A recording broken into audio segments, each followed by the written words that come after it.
Ladies and gentlemen, welcome to the Bullpen.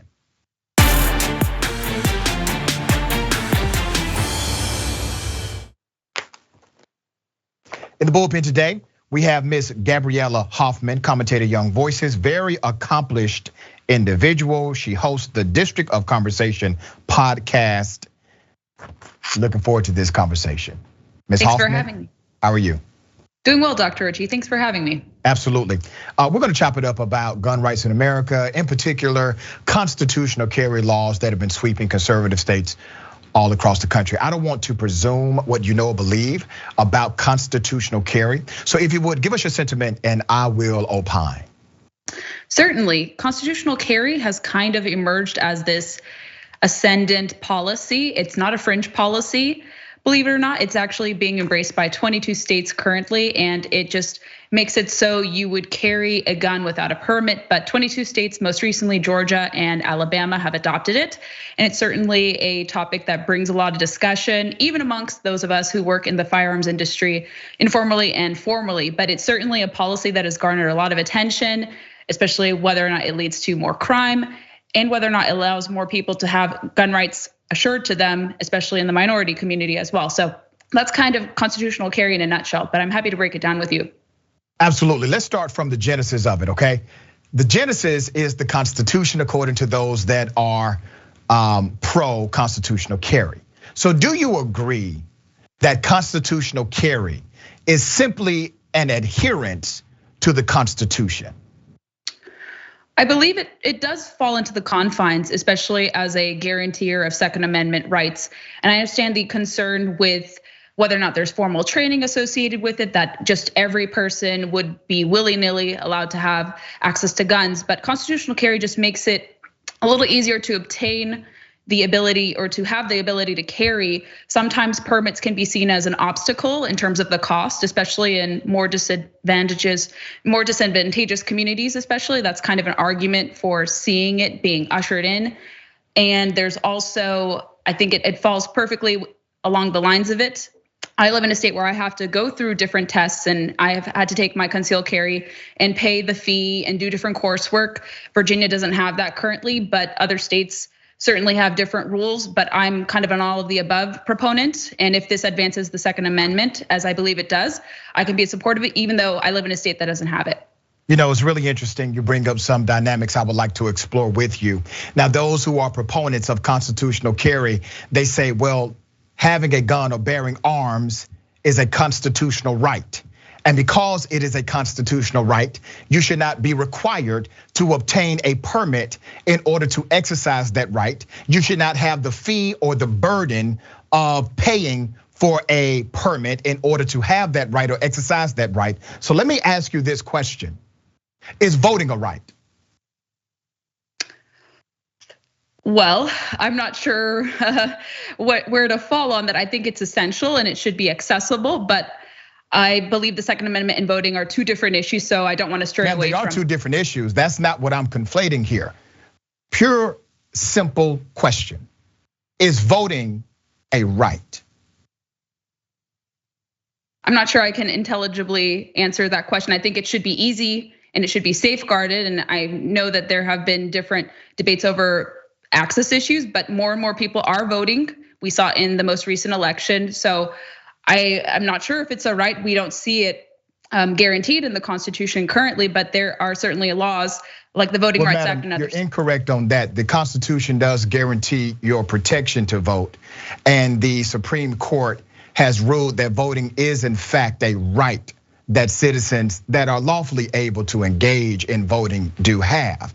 And since it is a right, the government must take appropriate steps in order to protect that right in the United States of America. I'm with the line of logic when people say, well, the right to bear arms is a right. True, it is a right. So is the right to vote. It is a right. It's a protected right. You have the right to vote in America. Where you all lose me at, Ms. Hoffman, is when you make the argument, which you have just made to me, that there are some people who say the fees are too high to pay for the permitting to get a gun. Or there should not be a prerequisite to get a gun because having a gun or bearing arms is actually a right. Okay, fine. You believe in constitutional carry.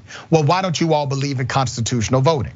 Because 20 years ago, nobody had to present an ID in the United States to vote. They simply were able to verify their information at their local board of elections and they could participate in the election. My point is a principal point. I'm making a principal argument. And the principal argument is this. Based on a study done by New York University, we have more than 3 million individuals in this country who do not have the proper ID to vote. And that number obviously skews to black and brown folks who cannot afford it, nor do they have access to some of these entities, especially those in rural areas where transportation is lacking. So that becomes a real barrier for them to get the proper ID to vote. If you're making the argument that constitutional carry is a good thing because it is in fact a right, number one, and number two, the fees associated with getting a permit can be adversarial to some communities, why is it you all don't make the same argument as it relates to voting in America? I think the firearms community is pretty divided over that position. I don't really focus on the voting rights component. If I'm talking about Second Amendment, I largely prepare on that. But conservatives and libertarians have different opinions on that. I can tell you that. Personally, I may have a different opinion from some Second Amendment supporters, but I think there's slightly two different issues. And I think when it comes to, let's say you're talking about the identification component, there are a lot of more obstacles to obtaining a gun when a traditional permit framework is there. I have to present an ID anytime I purchase a gun, anytime I subject myself to a background check. And from what I understand with voting, having voted in many elections, I don't have to pay a fee to go vote. I just sign up online and it's really simple. And I would hope it would be a very simple process for everyone. Like I said, I think the Second Amendment is a slightly different issue. And I know Congress is debating that issue more broadly with respect to that. But I think they're slightly different, but they can certainly be debated. Sure. Well, you don't have to, you're not mandated to have an ID. You have to pay to get an ID. And some people look at that as a fee associated with voting. I understand that argument, but once again, it's more of a principle argument. Most people do have ID. As I said, New York University cited that roughly 3 million plus individuals who could actually vote do not have the ID to do so. But let me take you to Georgia House Bill 1358, because you did cite the Georgia version of constitutional carry. Now, I have to point out the background check issue. So in Georgia House Bill 1358, it says the House bill gets rid of the need for a license to carry a handgun permit in public. It also gets rid of the current background check requirement. This bill is being backed obviously by the governor, who is in an election against former Senator Perdue.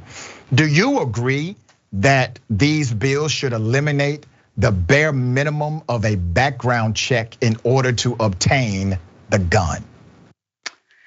If you are purchasing a gun, even with permitless carry in effect, you still have to submit yourself to a background check. And I believe that's what the law would address too, and would perfectly keep cohesively in line. Anytime you purchase a gun, even with, let's say, carry laws in effect, it doesn't take away from the fact that you still have to subject yourself to a background check. And I understand through the Georgia law with the permitless carry bill, as much as the Alabama law, they have created certain carve-outs. So if they're losing revenue to what would be available for going through the permitting process, they have created substitute funds. I think in Alabama, it's $5 million. But for carrying, there is a lot of debate over whether or not you do have a background check. But in the crux of this legislation, regardless of where it's been introduced, if you are a prohibited possessor, you're someone who previously has a crime on your record, you have a criminal record, you're barred from owning a gun or having a permit, you would still be barred even with those new carve-outs, with those new changes. But Ms. Hoffman, in all due respect, the law makes it illegal for a police officer to even check to see if you are in fact a person that can lawfully carry. The law prohibits an officer from saying, hey, let me run a check to make sure you are in lawful possession of this weapon you have inside of this facility or outside of this facility. Number two, 40% of gun sales in the state of Georgia take place by way of no background check whatsoever, because private to private gun sales do not require a background check already in the state of Georgia. And now what lawmakers are trying to do, Ms. Hoffman, is create a special provision to even erode at that common sense dynamic. And I believe they eventually want to take this to the Supreme Court like they have done with other laws in reference to abortion.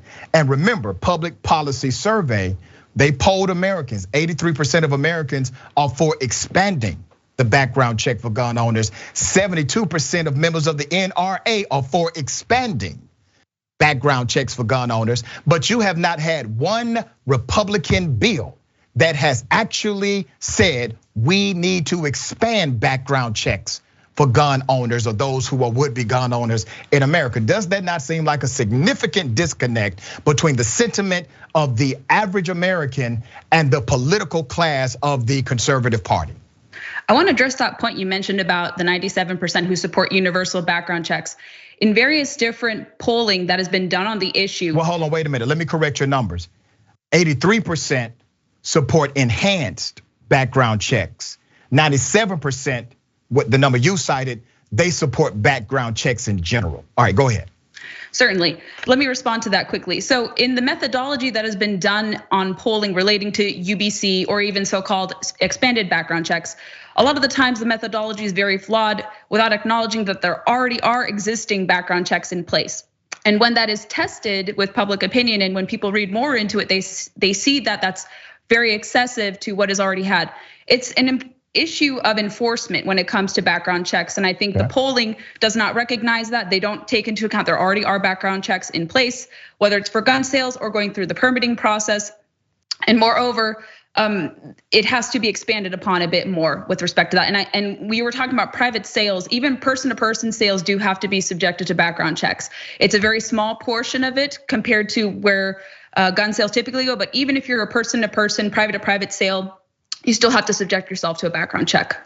That's not a requirement of the gun seller. If you are a private gun owner and you want to sell your gun or give your gun away, there is no prerequisite in the law that mandates you give a background check to that individual. And here's the irony of that.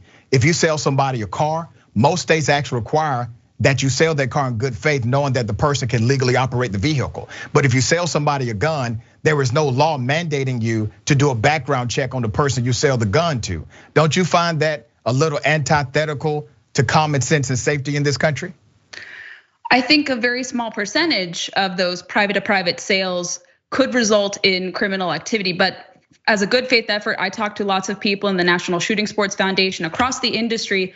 They will tell you that even smaller, individual sales, person to person, they still are very subjecting to background checks. You still have to do it. You just have to pick it up at a gun store after the fact. It all has to be legal. Okay, let me ask you about knives. Is a knife an arm? Do you have the right to bear knives? There has been legislation passed to allow legislation to permit it. A knife is a dangerous tool in the hands of a wrong person. So it's a gun. Certainly, but knives are actually more dangerous than AR-15s and different rifles, according to. Wait a minute, hold on, wait a minute, madam. You said knives are more dangerous than semi-automatic weapons. According to FBI statistics, yes. Ma'am, cite the statistic for me.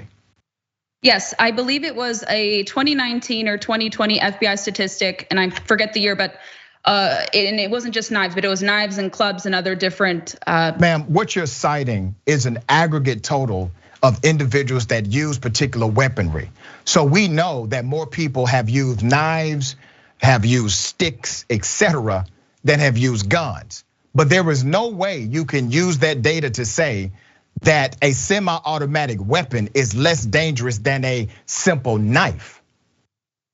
A handgun is a semi-automatic weapon, and handguns are the most involved firearms when it comes to crimes committed by criminals. The point I'm making is, you just proclaimed on this show that having a knife is more dangerous than having a semi-automatic weapon. We know that's not the case.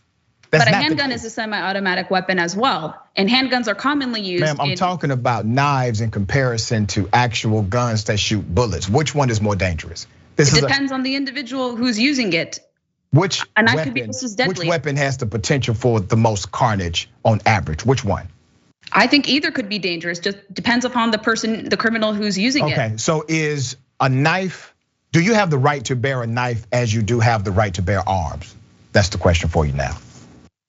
That's something that's being debated in Congress. Different state legislatures are passing not so much to conceal, but whether or not you can keep it in your home. Like I said, I haven't really explored the knife issue component too much, so I don't want to give you an unintelligible answer. Let me give you some insight, and I want you to study this when you get some free time. The US Supreme Court did settle this in District of Columbia versus Heller, where they said knives are in fact arms and covered by the Second Amendment, okay?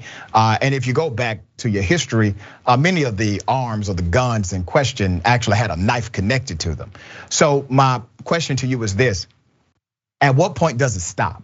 At what point do we say there has to be some level of common sense interpretation of the Constitution in order to make sure life and liberty is met as well? At what point are we okay with lawmakers or even the court interpreting the Constitution?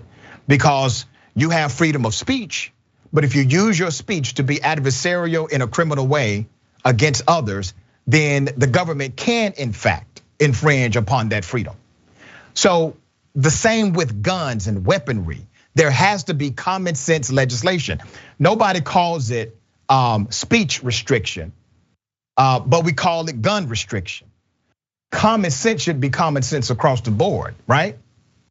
Unfortunately, a lot of the proposals that are billed as common sense are not common sense. However, Dr. Richey, I've seen this argued by a lot of gun control supporters over the years that putting in universal background check, creating a restriction to AR-15s is common sense. And you talk to most people, especially those who are not as affluent and want to be able to own a gun and they want to purchase an AR-15, for example, which is semi-automatic in nature, they would tell you that those restrictions making it harder, whether there's a permit to own a gun in some states like Illinois, whether there are other obstacles to obtaining firearms, they will tell you that those laws are not common sense. So okay, but wait a minute, let's go back to the NRA. Because you made an argument earlier, and I want to go back to it. You basically said, well, listen, the people that are polled, they may not have known about the current background laws that exist.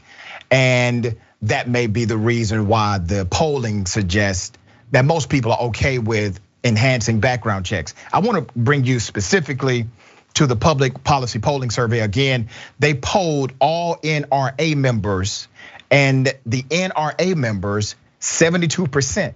72 to 73% said they support expanding background checks. Is your argument on my show today that members of the National Rifle Association are simply not educated enough about rifles or guns to properly answer a survey question about expanded background checks? If it's an individual survey, it's not largely representative of all NRA members or even all gun owners. They could take a sampling, someone could claim they're an NRA member. You don't really have to show proof that you're an NRA member or a gun owner or a gun supporter. And they could selectively choose it and say, well, this is an opinion representative of all NRA members.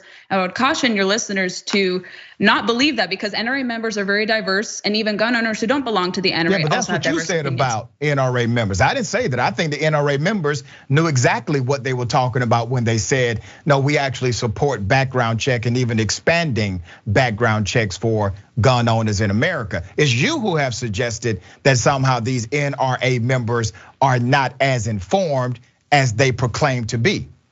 I never said they were uninformed. My reading into UBC and expanded background check is usually they'll poll people who are not NRA members, who are gun owners. So they're lying. They just lie and say these are NRA members. I don't think they lie. I think you can poll NRA members, but a small sampling of NRA members doesn't represent all NRA members. Okay, all right, well, I appreciate you being on the show, Ms. Hoffman. It's been a pleasure, thank you so much. Thank you, Dr. Richey, nice to speak with you. Absolutely.